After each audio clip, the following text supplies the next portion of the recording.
تتجافى جنوبهم عن المضاجع يدعون ربهم خوفا وطمعا أمن هو قانت آناء الليل ساجدا وقائما يحذر الآخرة ويرجو رحمة ربي শেষ রাত্রে সবাই ঘুমা থাকে। আল্লাহু আকবার। हम तो मायल बाकरम है कोई तो सायल ही नहीं रात खलो कैसे राहरो मंजिल ही नहीं। আল্লাহ পাক বলে আমি কাকে জান্নাত দিব, জান্নাত চাহনে ওয়ালা তো কেউ নাই। আল্লাহ পাক দেওয়ার জন্য আল্লাহু আকবার শেষ রাত্রিতে বান্দাকে ডাকতে থাকা আলামি মুস্তাগফিরিন ফাগফির আল্লাহ, কে আসো কি চাইবা আমার কাছে চাও, আমি আল্লাহ দেওয়ার জন্য প্রস্তুত আছি। চাওয়ার মতো মানুষের সংখ্যা অনেক কম। হাম তো মায়াল বা করম হ্যায় কোই তো সায়াল হি নেই রাহ দেখলাও কেসে রাহেরো মঞ্জিল হি নেই। কিছু আল্লাহওয়ালা বান্দা আছে এমন যারা রাত্রে ঘুমায়, ওরা যখন ঘুমায় ওদের পিঠটা বিছানার সাথে লাগে না, ওদের পিঠটা বিছানা থেকে আলাদা থাকে। কেউ অ্যালার্ম লাগে না, কেউ ডাকতে হয় না, 3টার পরে অটোমেটিক চক্ষুটা খোলা যায়। যদি তুমি সূরা বাকারার শেষ আয়াতগুলো পড়তে পারো, আমানার রাসূলু বিমা উনজিলা ইলাইহি মির রাব্বিহি ওয়াল মুমিনুন, এখান থেকে শুরু করা যদি শেষ পর্যন্ত পড়তে পারো, রাত্রে যখন বিছানা যাইবা, পয়রা যখন ঘুমায় যাইবা, দেখবা অটোমেটিক তুমি যখন উঠার চিন্তা করবা কে যেন তোমাকে জাগা দিবে, একা এক এশকনে মুঝকো জাগায়া। আল্লাহু আকবার। হাজী আমদাদুল্লাহ মুহাজিরি মক্কি রহমাতুল্লাহ আলাইহি 10 বছর বাইতুল্লাহতে মুকিম ছিল। এই 10 বছরের ভিতরে হাজী আমদাদুল্লাহ মুহাজিরি মক্কি রহমাতুল্লাহ আলাইহি বলে এই পিঠটা বিছানার মধ্যে লাগাইতে পারি নাই, একা একা এশকনে মুঝকো জাগায়া, জাগা কর সু মুসিবত মে গরায়া। ফকিহুন নফস ইমাম রব্বানী রশিদ আহমদ গাঙ্গুই রহমতুল্লাহ আলাইহি তিনি আল্লাহু আকবার তাসকিরাতুর রশিদের মধ্যে লিখছে, যেদিন হাজী আমদাদুল্লাহ মুহাজিরি মক্কি রহমতুল্লাহ আলাইহি সহ বাইতুল্লাহতে গেছে, বাইতুল্লাহতে যাইয়া এশার নামাজের পরে হাজী সাহেব হুজুর রহমতুল্লাহ আলাইহি একটা সেজদা দিছে বাইতুল্লাহর সামনে নিয়া। একটা সেজদার মধ্যে ফজরের আজান হয়ে গেছে, সুবহানাল্লাহ। ফজরের আজান পর্যন্ত একটা সেজদার মধ্যে এমন কান্না দিছে, রশিদ আহমদ গাঙ্গুই রহমতুল্লাহ আলাইহি বলে ফ্লোরটা চোখের পানিতে বাইসে গেছে। একটা ছন্দ দোস্ত, একটা ছন্দ পড়ছে পুরা সেজদার মধ্যে। আয় খুদাই বান্দারা রুসওয়া মুকুল, আয় খুদাই বান্দারা রুসওয়া মুকুল, গোবদমান সিরে মা ফায়দা মুকুল। এক সেজদায় পুরা রাত কেটে গেছে।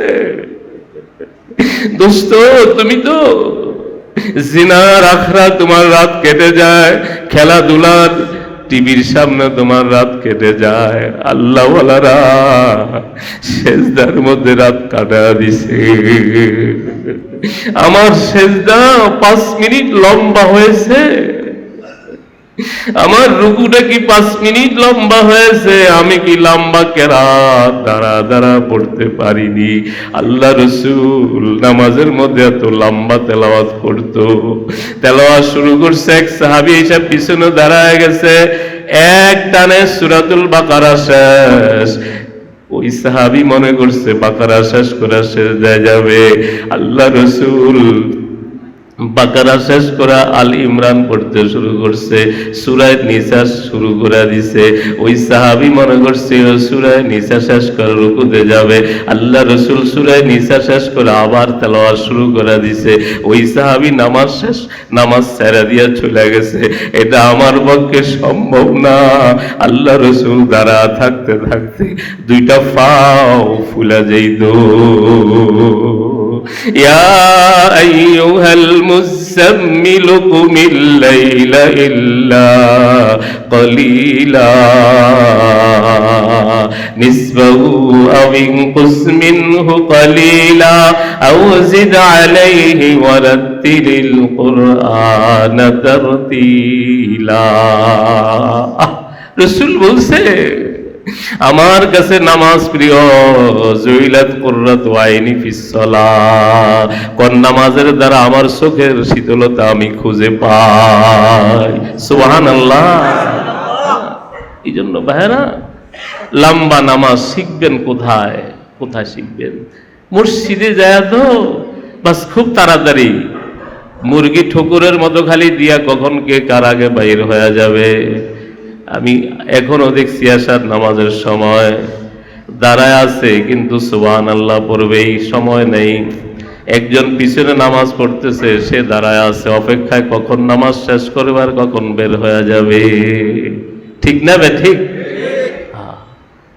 এক কর্মচারী দোকানে কর্মচারীর চাকরি নিছে, বলতেছে মালিক আমারে নামাজের সময় ছুটি দিতে হবে। অসুবিধা কি, তোমার নামাজ তুমি পড়বা। নামাজের সময় হয়েছে, মসজিদে গেছে, ফরজ শেষ করা সুন্নত নফল শেষ করা তাসবিহ পড়তেছে। মালিক বিরক্ত হয়া জানালা দিয়ে যায়, কয় বেটা নামাজ কি এখনো শেষ হয় নাই? সব মুসল্লি চলে গেছে, তোরে কে মসজিদে ধরে রাখছে? মসজিদ থেকে কেন বাহির হও না? আল্লাহু আকবার। কর্মচারী ডাক দিয়া বলে, মালিক, যেই মালিক আমারে মসজিদ থেকে বাইর হইতে দেয় না, এটা কোন মালিক জানোনি? যে তোমারে মসজিদে ঢুকতে দেয় না, ওই মালিক আমারে মসজিদ থেকে বাইর হইতে দেয় না। এই জন্য শিখবেন কোথায়? ত্রৈমাসিক তরবিয়তি মজলিস, সব গুজারি, ইসলাহি মাহফিল, আল্লাহওয়ালার সোহবত। শুকনা ইবাদতের কোনো দাম নাই। শুকনা, আল্লাহ পাক শুকনা ইবাদত চায় না। শুকনা ইবাদতের জন্য ফেরেশতার অভাব নাই। ঠিক না বে ঠিক? জোরে বলেন। दर्द दिल की वास्ते पैदा किया इंसान को, वरना तो आद के लिए कम न दे कर रूबिया। আল্লাহ পাক বলে যে আমি একটা দর্দ দিলের জন্য তোমাদেরকে বানাইছি। দর্দ দিল, দিলের মধ্যে মাওলার জন্য এক মোহাব্বত হবে, মাওলাকে ডাকবে, চোখ দিয়া পানি ঝরবে, লা ইলাহা ইল্লাল্লাহ, লা ইলাহা ইল্লাল্লাহ। শেষ রাত্রে ডাকতে মনে চায় কি চায় না? চায় কি চায় না? এই সব গুজারিতে থাকতে রাজি আছি তো ইনশাআল্লাহ। ইনশাআল্লাহ ডাকবেন না? मज़ा तौहीद का हमको छका दे, तेरे अगियार से दिल को चुरा ले। যখন হযরতের মুখে এগুলা শুনছি, দিল ভাঙ্গা সৌসির হয়ে গেছে। হযরতের মতো যদি বলতে পারতাম, হযরতের মতো যদি আল্লাহকে একটু ডাকতে পারতাম, কত কান্না না কাঁদছিলাম যে হযরতের মতো যদি এরকম বলতে পারতাম, मज़ा तौहीद का हमको छका दे, तेरे अगियार से दिल को चुरा ले, तेरे अगियार से दिल को चुरा कर तेरे दर पे लगा दे खुदाया। क्यों नहीं, बस চুরি করে চুপ চুপ উঠা, ফাফিরু ইলাল্লাহ, ফাফিরু ইলাল্লাহ। আল্লাহর দিকে গোপনে গোপনে যাও, কেউ যেন না দেখে। কারণ প্রেম গোপনে করলে বেশি মজা লাগে। ঠিক না বে ঠিক? কথা বলেন ঠিক না বে ঠিক? এই জন্য নববধূ আর দুলহানকে এমন জায়গায় দেয় কেউ যেন সেখানে না দেখে, ঠিক না ঠিক? কোনো আওয়াজ যেন না যায়, কেউ যেন না জায়গায় ডিস্টার্ব না দেয়। এই জন্য মাওলাকে ডাকবা কখন? কখন ডাকবা? 40 বছর হয়ে গেছে, আর কবে? আর কবে? 50 বছর হয়ে গেল, আর কবে? বহুদিনের আশা ছিল মাওলা, যাব তোমার কাছে, যেতে যেতে দিন ফুরালো, আর কতদিন বাকি আছে। এই জন্য দোস্ত আহবাব, আমরা থাকবো তো ইনশাআল্লাহ। আল্লাহ আমাদের সবাইকে হযরতের সোহবতে বেশি বেশি সময় থাকার তৌফিক দান করেন। হযরতকে আল্লাহ তাআলা সুস্থতার সাথে আজিমুস শান হায়াতের মধ্যে আজিমুস শান বরকত দান করেন। সোহবতে সংস্পর্শে কিছু সময় দেওয়ার সৌভাগ্য আমাদেরকে আল্লাহ পাক দিয়েছেন। এই জন্য সকলেই দিক থেকে কালিমাতুর শুকর আদায় করি আলহামদুলিল্লাহ। ত্রৈমাসিক তরবিয়তি মজলিস,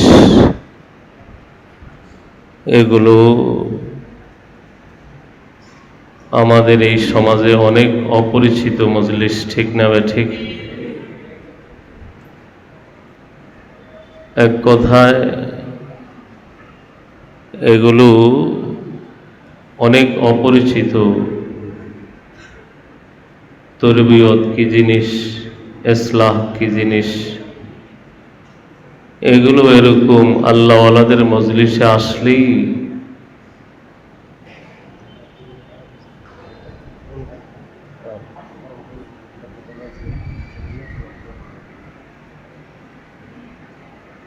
একটি ঘোষণা, যারা আমরা পূর্বের বয়াত আছি হযরতের সাথে ইসলাহি সম্পর্ক আমরা করেছি, কিন্তু আমাদের নাম ঠিকানা খানকায় আমরা জমা দেই নেই।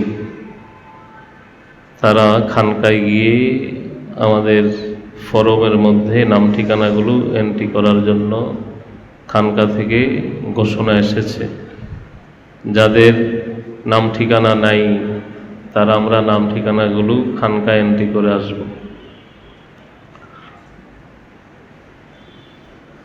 তো এই জন্য এরকম খানকাতে আসলে এই মজলিসগুলো আমরা দেখতে পাই, শুনতে পাই। এই মজলিসগুলোর কি প্রয়োজন, এই মজলিসগুলোর গুরুত্বই বা কতটুকু,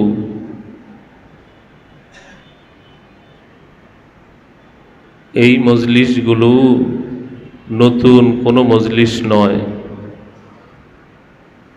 এই মজলিসগুলো আল্লাহ রসুলের জামানা থেকেই চলে আসছে, ঠিক না ঠিক? সমস্ত নবীদের 4টা কাজ ছিল। কয়টা? ইয়াতুলু আলাইহিম আয়াতিহি ওয়া ইউযাক্কিহিম ওয়া ইউআল্লিমুহুল কিতাবা ওয়াল হিকমা। সব নবীদের কাজ ছিল আল্লাহ তাআলার কালাম মানুষকে তেলাওয়াত করে করে শোনানো। সুবহানাল্লাহ। রসুল মানুষের দ্বারে দ্বারে গিয়া গিয়া, মানুষের বাড়িতে বাড়িতে গিয়া, বাজারের মধ্যে গিয়া গিয়া কোরআন তেলাওয়াত করে করে মানুষকে শোনাইতো। মানুষকে শোনাবার পরে মানুষের ঈমান জাগ্রত হতো।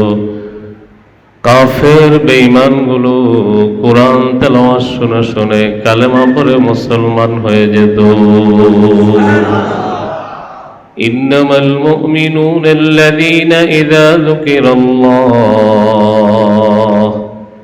ওয়াজিলাত কুলুবুহুম ওয়া ইযা তুলিয়াত আলাইহিম আয়াতুহু যাদাতুহুম ঈমানা ওয়া আলা রাব্বিহিম ইয়াতাওয়াক্কালুন।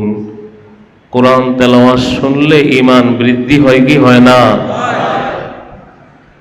অর্থ বুঝে আসুক আর না আসুক, তেলাওয়াত শুনলে অন্তরের মধ্যে একটা মজা লাগে কি লাগে না? নবীদের এক নম্বর কাজ ছিল আল্লাহর কালাম মানুষকে তেলাওয়াত করে করে শোনানো। দুই নম্বর কাজ হলো মানুষকে পবিত্র করা, ওয়ায়ুযাক্কিহিম, তাদেরকে পবিত্র করা, তাদের আত্মার পরিশুদ্ধি করা। এখন আত্মার পরিশুদ্ধি কোথায় হবে? হাসপাতালে গেলে মানুষের দেহের পরিশুদ্ধি হয়, অসুস্থ হয়ে গেলে মানুষ সুস্থতার জন্য, দেহের সুস্থতার জন্য হাসপাতালে যায়। আত্মার সুস্থতার জন্য মানুষ কোথায় যাবে? হাসপাতালে গেলে আত্মার সুস্থতা হবে না। হাসপাতালে গেলে আত্মা সুস্থ হবে? একটা লোক চুরি করার অভ্যাস, এই চুরি করার অভ্যাসকে দূর করতে হলে কোন হাসপাতালে গেলে এই অভ্যাস দূর করা যাবে? যাবে? মিথ্যা কথা বলার অভ্যাস আছে না নাই? মিথ্যা কথা বলার অভ্যাসটা দূর করার জন্য কোন হাসপাতালে যেতে হবে? আল্লাহু আকবার। মক্কার কাফের বেঈমান যারা নাকি নিত্যদিন তাদের কর্মসূচি ছিল রাহাজানি, মারামারি, খুন খারাপি, এই সমস্ত মানুষগুলো নবীর সোহবতে আইসা যখন আত্মার পরিশুদ্ধি হয়ে গেছে, এখন তারা মানুষের জীবনের পাহারাদারি করতে শুরু করছে। ঠিক না বেঠি? আমিরুল মুমিনিন হযরত ওমর ফারুক রাদিয়াল্লাহু তাআলা আনহুর জীবনী খুললে দেখা যায় তিনি সবচেয়ে বড় একজন কাফের ছিল। কিন্তু কত বড় কাফের ছিল! রসুলের মাথা কাটার জন্য তরবারি নিয়ে বের হয়ে গেছে। ওই মানুষটা রসুলের কাছে যখন নাকি চলে গেছে, রসুলের চেহারা দেখা তার ভিতরে এমন পরিবর্তন চলে আসছে, সে কালেমা পড়া মুসলমান হয়ে গেছে। রসুলকে ডাক দিয়ে বলে, রসুল, তরবারি আনছিলাম আপনার মাথা কাটার জন্য, আমি আমার মাথাটা আপনার পায়ের নিচে মউত পর্যন্ত দিয়া দিলাম। এই জন্য সাহাবীদের এত দাম। সাহাবীদের কত দাম! قال النبي صلى الله عليه وسلم لا تمس النار مسلما رآني أو رأى من رآني। সাহাবীদের কত দাম! রাসূল বলে, যেই মুসলমান আমাকে দেখেছে অথবা আমাকে যেই মুসলমান দেখেছে, ওই মুসলমানকে যেই মুসলমান দেখেছে, এই উভয় দলকে জাহান্নামের আগুন স্পর্শ করবে না। শুধু রসুলকে দেখছে, দেখার এত দাম। দুই চক্ষু দিয়া রসুলকে দেখেছে, এই দেখার যদি এত দাম হয়, যদি রসুলকে দেখতাম, এমন একটা অবস্থা মনের মধ্যে সৃষ্টি হয় কি হয় না? রসুলকে দেখতে মনে চায় কি চায় না? রসুলকে দেখতে যদি মনে চায়, রসুলের আদর্শ নিজের 3.5 হাত বডির ভিতরে ফিট করো, একদিন স্বপ্ন যোগে রসুলকে তুমি দেখবাই দেখবা। রসুলকে দেখবা। কিন্তু নবীর আদর্শ আমার মধ্যে নাই, নবীর সুন্নতের আদর্শ আমার মধ্যে নাই। এই জন্য সমস্ত নবীদের কাজ ছিল তাদের উম্মতকে পরিশুদ্ধ করা। এখন পরিশুদ্ধ কোথায় হবে? অ্যাপোলোতে হবে না, এলিজাবেথ হাসপাতালে হবে না, বাংলাদেশের রাজগোড়ালিতে হবে না, ঢাকা মেডিকেল হবে না, ফিজি হাসপাতাল হবে না, পপুলারে হবে না, স্কয়ারে হবে না। যদি নাকি দিলের ভিতরে যেই সমস্ত গুনার স্পৃহাগুলো, গুনার স্বভাবগুলো আছে, এগুলো যদি দূর করতে হয়, দুনিয়ার কোন হাসপাতালে গেলে হবে না। এরকম আল্লাহ ওয়ালাদের খানকায় এসে যদি সময় দিতে পারো, সাপ্তাহিক তালিম যদি তুমি অ্যাটেন্ড করতে পারো, মাসিক ইসলাহি মাহফিলের মধ্যে যদি আসতে পারো, ত্রৈমাসিক তরবিয়তি মজলিসের মধ্যে যদি আসতে পারো, সব গুজারি যদি করতে পারো, দেখবা তোমার ভিতর থেকে গুনার স্পৃহাগুলো দূর হয়ে যাবে। তোমার ভিতরে এমন একটা অবস্থার সৃষ্টি হবে, তোমার কাছে মনে হয় যেন দিলটা আলোকিত আলোকিত মনে হবে, দিলটা আলোকিত মনে হবে। দারুল উলুম দেওবন্দ মাদ্রাসার মসজিদের মধ্যে একটা যুবক গেলে মসজিদটা আলোকিত হয়ে যায়। একজন মুহাদ্দিস সাহেব এটা পরিলক্ষিত করে চিন্তা করলো, কে আসলে মসজিদ আলোকিত হয়ে যায়। পুরা মসজিদটা মনে হয় যেন জলমল জলমল করতে থাকে। একদিন হুজুর একটা ছোট্ট নাবালেগ, যার উপরে এখনো নামাজ ফরজ হয় নাই, এমন একটা ছেলেকে মসজিদের গেটের মধ্যে দাঁড় করা রাখলো আর বলল, তুমি দেখবা কোন লোকটা মসজিদের মধ্যে ঢুকলে মসজিদটা আলোকিত হয়ে যায়। আল্লাহু আকবার। ওই ছেলেটা মসজিদের দরওয়াজায় দাঁড়ানো। একটা যুবক মসজিদের ভিতরে ঢোকার পরে মসজিদটা আলোকিত হয়ে গেছে। ওই ছেলেটা তাকে মার্ক করে রাখলো। নামাজ শেষ হওয়ার পরে মুহাদ্দিস সাহেবের কাছে যা বলল, হুজুর এই লোকটা যখন মসজিদে ঢুকছে মসজিদটা আলোকিত হয়ে গেছে। মুহাদ্দিস সাহেবের হাতটা ধরা হযরতের কামরার মধ্যে নিয়ে পরীক্ষার জন্য দরজা জানালা বন্ধ করে দিছে। দেখে হযরতের কামরাটাও আলোকিত হয়ে গেছে। আজীব কথা। হযরত বলতেছে, তুমি কি কোনো পীরের সন্তান? তুমি কি কোনো বুজুর্গের সন্তান? বলে না। আরে তুমি বুজুর্গের সন্তান না, তুমি কোনো আলেম, তুমি কি আলেম? বলে না। তুমি আলেমও না, তুমি আল্লাহর ওলির সন্তানও না, তাহলে তুমি মসজিদে গেলে মসজিদটা আলোকিত হয়ে যায়, কারণটা কি? দেখার যে কত দাম।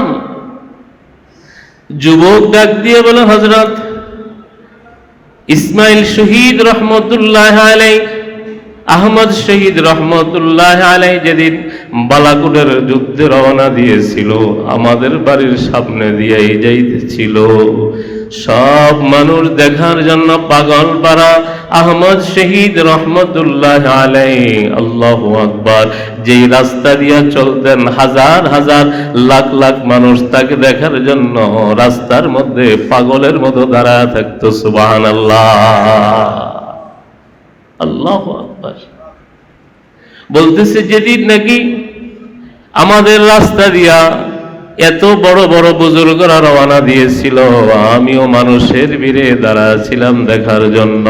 তবে আমি ছোট্ট মানুষ, আমি তো দেখতে পাই না, এই জন্য আমি বড় একটা পাথরের উপরে আমি যখন দাঁড়াইলাম, আমি দাঁড়ায়া ওনাদেরকে দেখার জন্য যখন অপেক্ষায় ছিলাম, আল্লাহু আকবার, যখন ওনারা যাইতেছিল এখানে আসার পরে আমিও যখন তাদের দিকে নজর দিলাম, তারাও আমার দিকে নজর দিল। চারটা চোখের মিলন যখন হয়ে গেল, তখন থেকে আমি আমার ভিতরে কেমন জানি আলোকিত আলোকিত মনে করি।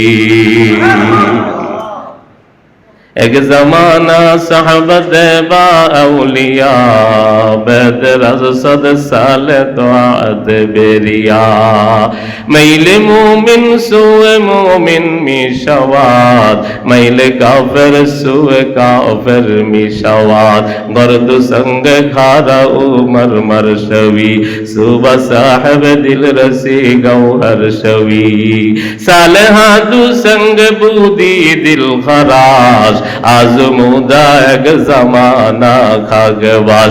দিলটা যদি পাথরের মতো শক্ত হয়, কোন আল্লাহওয়ালার সোহবতে একটা রাত্র থাইকা দেখো, দেখবা হযরত যখন মোনাজাত দেয়, তোমার এই পাথর দিলটা বাইঙ্গা সুরমুসার হয়ে যাবে। ওই দিলটা থেকে দেখবা বাইঙ্গা চোখ দিয়া ঝরঝর করা পানি পড়তে শুরু হয়ে যাবে। मुझे खोया मेरे अक़ल इल्म ने, मुझे अपना दीवाना बना ले। এই জন্য ত্রৈমাসিক মজলিস, এই জন্য আমার জীবনটা পরিবর্তন করার জন্য। মানুষ তো আসমানের নিচে জমিনের উপরে সবাইকে একরকম মনে হয়, না না, সবাই একরকম না। আল্লামা ইকবাল রহমতুল্লাহ আলাইহি বলে, ফরওয়াজ হে দোনো কা উসি এক ফিজা মে, গিরগিস কা জাওয়ার হে শাহিন কা জাওয়ার। আল্লাহু আকবার। কি বলতেছে? বলতেছে আকাশের মধ্যে ছিল উড়ে, আবার শকুন উড়ে, দুইজনের উড়া কিন্তু একই রকম। কিন্তু যখন নাকি এদের খাওয়ার সময় হয়, আকাশের শকুনটা কোথায় মরা প্রাণী আছে, কোথায় মরা জিনিস আছে, ওটা তালাশ করতে থাকে। আর সিলটা কোথায় জীবিত প্রাণী আছে, কোথায় হালাল মাছ আছে, ওইটা সে শিকার করে খায়। দুইজনের উড়া যদিও একরকম, দুইজনের খাওয়া কিন্তু একরকম না। এই জমিনের মধ্যে যদিও সবাই এক দস্তরখানে আমরা খাই, একই জমিনের মধ্যে চলি, একই সূর্যের আমরা আলো গ্রহণ করি, কিন্তু আল্লাহওয়ালাদের চলা আর আমাদের চলার মধ্যে ব্যবধান আছে। আমরা হারাম চাহিদা পূরণ করার জন্য কোথায় জায়গা তালাশ করি, কোন ফার্কের মধ্যে গেলে হারাম নারী দেখা যাবে, কোন জায়গায় গেলে মদ খাওয়া যাবে, কোন জায়গায় গেলে হারাম টাকা কামাই করা যাবে। আর এই জমিনের মধ্যে এমন কিছু আল্লাহওয়ালা আছে যারা শুধু তালাশ করতে থাকে কোন সময় আমি একটু নিরিবিলি সময় পাবো, যেই সময় আমি আমার মাওলাকে সেজদা দিব। কোন সময় এমন একটা সময় আসবে যেই সময় আমি আমার মাওলাকে নিয়ে নিরিবিলি বলবো। আমার বন্ধু থাকবে না, আমার স্ত্রী থাকবে না, আমার ছেলে মেয়ে থাকবে না, আমার কর্মচারী থাকবে না, আমার কাস্টমার থাকবে না, কেউ থাকবে না, নিরিবিলি। আর তামান্না दिल से रुखसत हो गई, अब दुआ जा अब तो खलवत हो गई। खुदार बंदर मने रेखा হাকিমুল উম্মত মুজাদ্দিদ মিল্লাত শাহ আশরাফ আলী থানভী রাহমাতুল্লাহ আলাইহির যিনি শায়েখ, তার পীর ও মুরশিদ, আল্লাহু আকবার, চার তরিকার ইজাজত প্রাপ্ত ছিলেন ওই হাজী আমদাদুল্লাহ মুহাজিরি মক্কি রাহমাতুল্লাহ আলাইহি। সাত সমুদ্র পাড়ি দিয়া বাংলাদেশ থেকে যখন নাকি ব্রিটিশ খেদাও আন্দোলনের সময় বাংলাদেশ থেকে হিজরত করা যখন মক্কা চলে গেছে, মক্কা যায়া বাইতুল্লাহর গিলাফটা ধইরা কি বলতেছে, আমরা বলে আমার বিবির কথা বলতাম, মাদ্রাসার কথা বলতাম, মসজিদের কথা বলতাম, কত কথা বলতাম। আল্লাহর বান্দা আল্লাহু আকবার বাইতুল্লাহর গিলাফটা ধরে বলতেছে, এলাহি লোগ তুঝসে কুছ না কুছ और मांगता है, एलाही लोग तुझसे कुछ ना कुछ और मांगता है, मैं तुझसे तुझको तलबगार है, मैं तुझसे तुझको तलबगार है। আল্লাহ, দুনিয়ার মানুষ এখানে এসে তোমার কাছে কত কিছু চায়, বাড়ি চায়, গাড়ি চায়, নারী চায়, সম্পদ চায়, ক্ষমতা চায়। আমি আমদাদুল্লাহ তোমার কাছে শুধু তোমাকে চাই। সুবহানাল্লাহ, শুধু তোমাকে চাই। जो तू मेरा सब मेरा, फलक मेरा जमी मेरी, अगर एक तू नहीं मेरा तो कोई शय नहीं मेरी। বিশাল ব্যবসায়িক, কয়েকটা কারখানা, ফ্যাক্টরি, সুপার মার্কেটের মালিক, একজন পীরের কাছে মুরিদ একদিন পীর সাহেবকে তার ওই ব্যবসা প্রতিষ্ঠানে নিয়ে গেছে, যা বলে হযরত এই সুপার মার্কেটের মালিক আমি, এখানে আপনি যেই জিনিসটার মধ্যে টাচ করবেন এটাই আপনার হয়ে যাবে। পীর সাহেব বলে, বলতে বুঝা বলো, চিন্তা ফিকির করে বলো, যেটার মধ্যে টাচ দিব ওইটাই কি আমার হয়ে যাবে? বলে হ্যাঁ, আমি ওয়াদা দিলাম যেই জিনিসটা আপনি টাচ করবেন ওইটার মালিক আপনি হয়ে যাবেন। আল্লাহু আকবার, আল্লাহু আকবার। আল্লাহর ওলি আস্তে করে মালিকের পিঠের মধ্যে হাতটা লাগায় দিছে। সুবহানাল্লাহ। মার্কেটের মালিক এখন বলতেছে, এটা কেমন, কত আলেম আসলো, কত পীর বুজুর্গরা পরিবেশ তৈরি হয়, ছেলে ডিস্টার্ব করে, মেয়ে ডিস্টার্ব করে, স্ত্রী ডিস্টার্ব করে। এই জন্য আল্লাহ পাক বলে, আল্লাহু আকবার।